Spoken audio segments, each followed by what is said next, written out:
Welcome, Rightscasters. I am your host, Pete Freeman, and I am excited to bring you our featured guest today, Pastor John Girton. Pastor Girton, thank you for being on the show.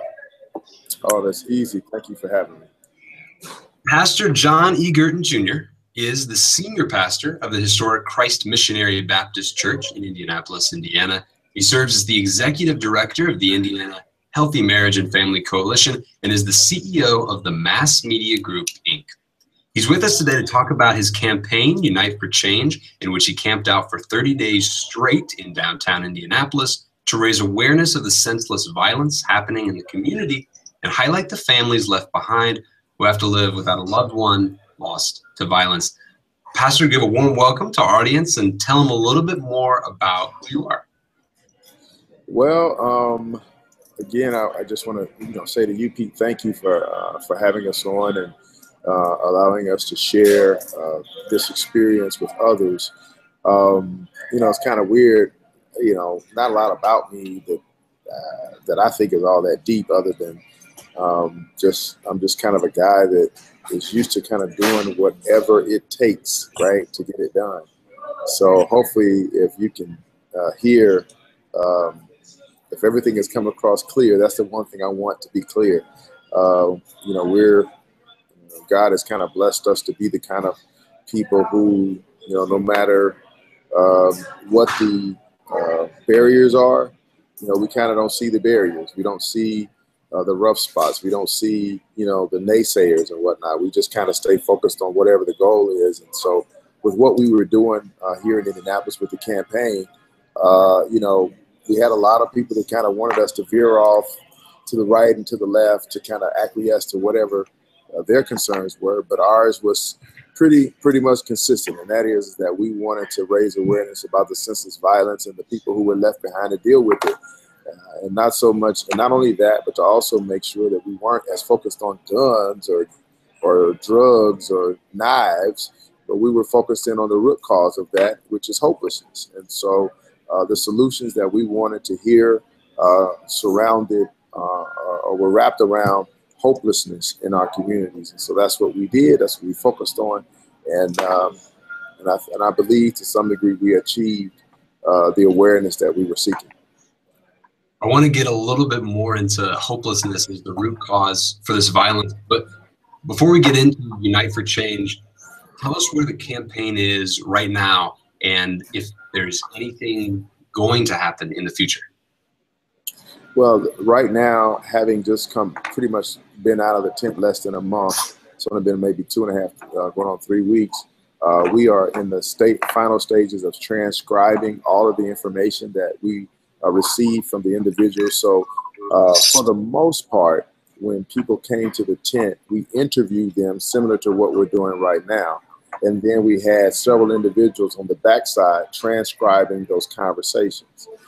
So that we would have documentation of what happened while we were at the tent. So whether it was the mayor or the public safety director or the chief of police or a regular citizen, just a citizen that came up to us, whenever we could, we recorded those conversations and transcribed those so that we could pull the solutions out of the conversation. So that's where we are from a sort of a technical, pragmatic perspective. I just actually got off the phone just a little bit ago with our attorneys, where we are also looking towards filing paperwork for our 501c3 for the organization. Much of that had to do with us being very clear as far as what the purpose of the organization would be long term. We want to ensure that what we create is something that the community needs long term and not what I think the community needs. Again, which is why we wanted to talk to the community and hear from the community. We don't want to give them solutions that they don't want. And so part of that means that even in the 501c3 paperwork, we want to be clear that the objectives and the purpose of the organization are one with what the community wants and what they need. So that's sort of with regard to the organization. Are there things to expect in the future? Certainly there are things to expect. We will be, again, as you hear, organizing. We're in the process of documenting everything that happened, as well as I had another meeting early today, where I was talking to someone about how to quantify everything that we captured from photos to videos, to audio interviews, to Facebook posts, to my blog posts. Whenever we had great things documented, in whatever way they were documented, we're trying to find a way to encapsulate that into something that could be shared and beneficial for others who desire to do something like this in their own city. Fantastic. I'm interested, how are you going to quantify it? Because my research, I'm a student in college. I work a lot with qualitative data. So like you were talking about, the stories, pictures, how do you turn that into numbers meaningfully?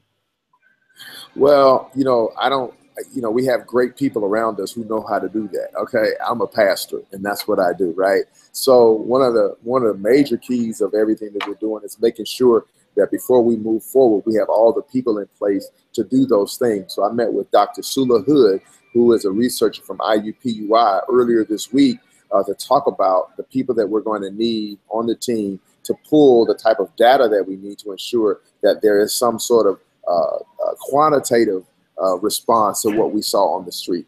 And so part of that is, like I said, making sure you have the right people. I can't speak to it because that's not what I do. We tried our best to, and it was a well-oiled machine on that corner. I don't think people really understand what it took for me to be in a tent in one of the most violent areas of the city for 30 days. It wasn't just something you just do. There were conversations we had to have with certain people. There were safety issues that we had to deal with. We had to deal with codes enforcements. We had to deal with, telling people that they couldn't sleep out there with us. But we also had to make sure that we had people who were filling out release forms. We had people who were signing up for certain things so that we knew who was there, when they were there, what they were there for. Because there were early on people who would show up at the tent who just wanted me to give them some money, right? Who had a sob story about something that was going on in their life. They weren't there about solutions. They were there to get something. So we had to be very clear about everything that we did, even including making sure that there was quantifiable evidence that what we were doing while we were on that corner actually was effective. And let me give you an example. Like, we knew going in that the homicide rate in the city was down 7%. But we also knew that in the particular area that we were in, homicides were up from last year to this year 250%. We went from 4 to 10. So we knew what the numbers were like in that regard. We knew that there was an overwhelming number of minorities and disparity in that community. We knew about the food desert in that community. We knew that there was homelessness in that community. We knew that, we had not only the homicides, we also had violent crime. We also had shootings. We also had bank robberies. We knew what we had in that community. Well, coming into the 30 days and then coming out of the 30 days, the other thing we found out is that while we were there, homicide rates dropped by 80–90%. Okay, that's ridiculous. All right. But having said that, what does that mean? Does that mean that there should be a pastor that should camp out on the corner in every hot spot in the community? Not necessarily so. So, we had some information, but what we were trying to do was make sure that we had the right people who were watching what we were doing, so that as we, sort of move forward, we gleaned the right information. So that required me to meet with the public safety director, Dr. Wantz. That meant we had to meet with the police chief, Height. That meant we had to meet with not only our current mayor, but we also had to meet with the 2 candidates for mayor in Brewer and in Hogsett, and have those kinds of conversations. We had the savvy people.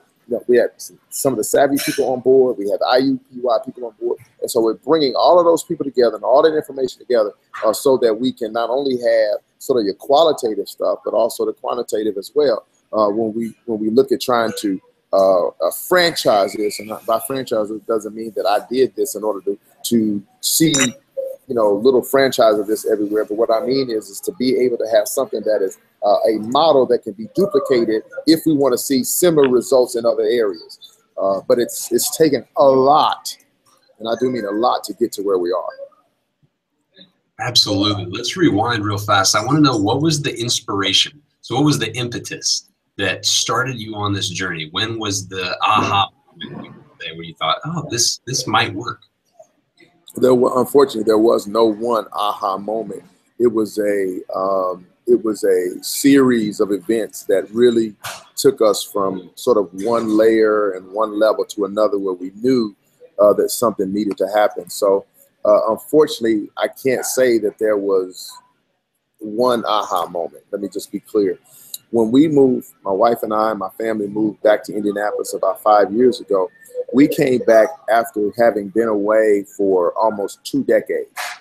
And while we were away, one of the things that we saw was that there seemed to be progress in the city. It looked like, you saw Circle Center Mall, you saw the Colts and the Pacers, and you saw Super Bowls and things. And to be honest, it looked like Indianapolis was really progressing as a city as compared to when I was in Indianapolis 20 years prior to. Well, when we moved back 5 years ago, one of the things that we noticed was that Indianapolis had grown into 2 cities. It grew into one city that was the one we saw on television. And there was another city when we went to church, right? There was this progressive city and then this, digressive city, if you will. And so that's kind of what started the conundrum for me, that, wow, this isn't good. This doesn't, this isn't what I saw. And I was talking to a guy from Texas earlier today, and he said the same thing. He said he flew into Indianapolis having seen all the stuff that you see from a distance. He said, but when he got here, he was astounded by the numbers of vacant homes and the dilapidated housing and the homicide rate and the violence in the streets. He said that's the last thing he would have thought would be in Indianapolis. But the reality when I got here was that, not only are we 2 cities, but we're going in 2 totally separate directions. And those things grieved me as a resident of Indianapolis. It was something that made me say, something needs to happen here, but there wasn't much I could do 5 years ago. Then sort of fast forward 5 years, and then I find myself as the pastor of a local church. As soon as I became the pastor of a local church, the next thing I know, I'm doing funerals, right? And I'm not just doing any funerals, I'm doing funerals of homicide victims. The first funeral I did was of a 39-year-old who had been shot 3 times. And I'm standing at the casket with his 8-year-old and his 11-year-old crying big tears because their dad was gone. That was kind of the beginning of, sort of me knowing that I had to do something right now. The next funeral that I did, which was a committal for a 16-year-old, Jalen Johnson, who had been shot 17 times, not far from our church. So I went to that funeral. I'm looking at all these young people. I'm doing this committal. And again, I knew that this isn't something that we need to become normal in our communities, right? Right after that, we had a mother of 5 who was in the wrong place at the wrong time, 38th and Lafayette Road, who loses her life due to senseless violence. And that sent me over the edge. And then I think what kept me up late at night for about 3 nights in a row was when during the celebration, if you will, or I don't know what you would call it, of the St. Louis, Ferguson, Missouri, Michael Brown case. They were, sort of meeting on the anniversary of that case in Ferguson. And while they were there, the report came out that there was a 9-year-old who was laying in her bed doing her homework in Ferguson who becomes a victim of a drive-by shooting. And then the perpetrators of the crime say that they had gone to the wrong house. And now that sent me over the edge for real, because here, you've got a group of people who are gathering in Ferguson, Missouri on the anniversary of the Michael Brown tragedy. And here you have a young girl, a 9-year-old, who's supposed to be getting up, going to school the next day, who is killed by stray bullets from perpetrators in the street. And I did not hear enough protest over the 9-year-old as much as I did over the Michael Brown case. And that's what really, I would say, led to me saying, enough is enough. I remember going on Facebook and asking the question, I said, has anybody had enough? And the responses that came back to me were, Pastor, we've had more than enough. And it was at that point that the wheels began to turn and didn't know what to do. I just knew I had to do something. Where exactly did you camp out? What streets? I was on the corner of 30th and Martin Luther King Jr. Street, which used to be called Northwestern. And why camping out? Why not some other form of nonviolent protest? Well, initially, when I began thinking about this, I thought about a lot of things. I initially thought, well, I want to, maybe should block the streets and get a whole bunch of hearses to kind of process down the street and, get the mayor out here and the public safety director out here and get the councilmen out and women out here, get our legislators out here. We're going to stop traffic and, do a parade or whatever. I mean, seriously, initially, those are the kind of thoughts that came to my mind. But as a preacher, I had prepared a sermon for my congregation, and the title of the sermon was called "Get Out of the Cave." And from that message, as well as several others that I had preached up until that point, it became clear to me that it wasn't a matter of asking anyone else to sacrifice. It wasn't a matter of asking anybody else to march or protest or sit in or lay in or die in. It was a matter of self-sacrifice.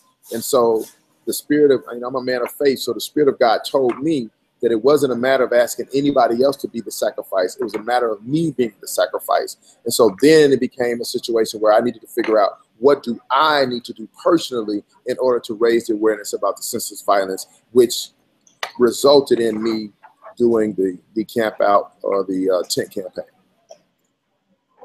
What advice would you give to students who are interested in raising awareness for this kind of senseless violence, whether it's in their community or in their state, nationally, whatever it may be, but they don't know where to get started? What advice would I give who? What advice would you give to students or to young people who want to raise awareness like you have about senseless violence, but don't know where to get started? Well, first acknowledge, I would say to any student particularly, acknowledge that everybody's not going to necessarily raise awareness the same way. Everybody, and I've constantly said this, I am not asking any pastor to sleep in a tent in anywhere else in our city or even in our country. I'm not doing that. I'm saying whatever role you feel like you need to play, I'm saying play that role, but you need to identify what role best fits who you are, right? And I think too that students have a greater opportunity to sacrifice time, effort, and energy to do things as opposed to me. I'm a man who's married 20 years. I've got 3 kids.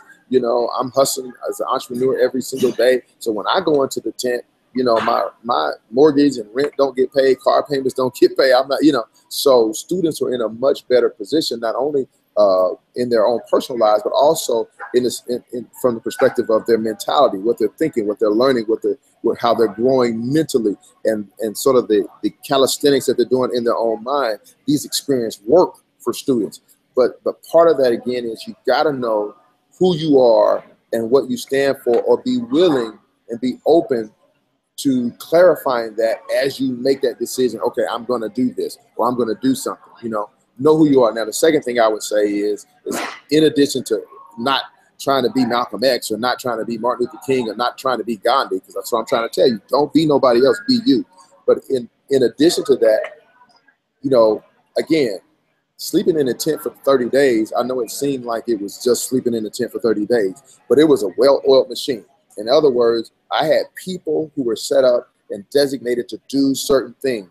I called a friend of mine in Chicago who was an administrator at a church where their pastor slept on the top of a roof for 92 days to raise awareness about the violence on the south side of Chicago. So I also consulted with people who had experience in what I was doing. I had a consultant out of Atlanta, Steve Bozeman. Steve Bozeman was also someone who gave us wise counsel on what we were doing. So in addition to doing whatever you're going to do, make sure that you seek out people who have done what you're wanting to do, who have some wisdom and some expertise, so that you know kind of what steps to take and what, kind of to do next. So it wasn't an isolated situation where I'm just out sleeping in the tent. No, we had people who were designated to bring me food. There were people who were designated to bring me the newspaper. There were people who were designated to transcribe interviews. There were people who were scheduling. There were people who were doing, there were even people who were making sure that when I was asleep, nobody bothered me. Because we had people coming through the tent at all times of the day and night. So they wanted me to get rest. So those are a couple things that I would say. Did you ever go back to your house at any point in the 30 days? Or did you live mostly out of the tent? No, for the most part, I was on like a 2 to 3 day schedule where I would at least go home. I would take a shower at home. I would, kind of hang out with my kids. And this guy right here, he made sure that I sort of kept the connection with the house. Now, it was tough Don't get me wrong, it was tough. That first 7 days of being away was really, really, really hard. But over time, they were able to get adjusted. I was able to get adjusted. But I did go home, like I said, every 2 to 3 days. I would run to the house. Mostly on, he said mostly on Saturdays, but that's not true. Oh, he said mostly on Monday. Because he had to preach, and he sweats a lot. In what ways did this campaign, or has this campaign shifted your perspective? So specifically, I want to know, let's talk about the interviews, about the experiences, and in terms of light bulb moments too. Was there any point or points during these 30 days where someone said something, you experienced something, and you thought, wow, I did not expect to experience this or to hear this? Yeah, well, we don't have time to even go there. Personally, my life has been changed. Everybody that was involved in the campaign's life has been changed. Let me just speak to that first, and that is, number one, my tolerance for rhetoric and sort of foolishness is like zero now. Everybody that I look at, like I'm at a Starbucks right now, and as I look around, unfortunately, after the tent experience, everybody's a question mark to me.